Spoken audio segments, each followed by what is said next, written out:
جہاد کیا ہے؟ ظلم اور ناانصافی کے خلاف اپنی آواز بلند کرنا، اپنی بہتری کے لیے ایک معاشرہ کرتا ہے۔ اللہ کو آپ کوئی فائدہ نہیں پہنچا سکتے۔ مجھے کہتے عمران صاحب آپ کدھر پڑ گئے؟ آپ سوشل ورک اچھا بلا کر رہے تھے۔ سوشل ورک تو میں اپنی آخرت کے لیے کرتا ہوں۔ سوشل ورک سے تو ملک کبھی تبدیل نہیں ہوتا۔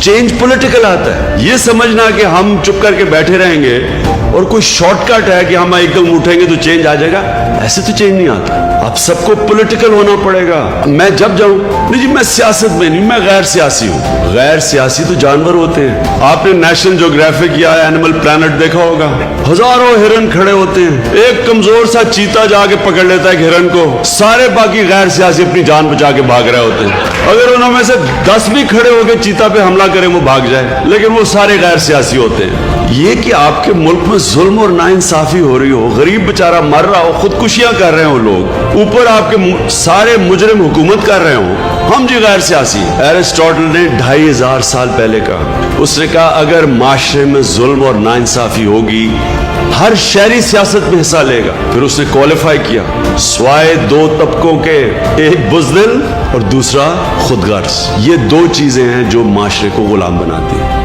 باقی پولیٹیشنز کی طرح میں نے تو کوئی پولیٹکس میں کوئی جا کے کوئی کریئر نہیں بنانا، ہم تو قربانی دے کے پولیٹکس کر رہے ہیں۔ میرے لیے تو اللہ نے زندگی بڑی آسان کی ہوئی ہے، میں تو کچھ بھی نہ کروں تو آرام سے زندگی گزار سکتا ہوں، لیکن ہم پولیٹکس میں اس لیے ہیں اگر اپنے ملک کو بچانا ہے تو اس کی جان لڑنی ہے۔ اب اگر ہم نہیں کریں گے کون کرے گا؟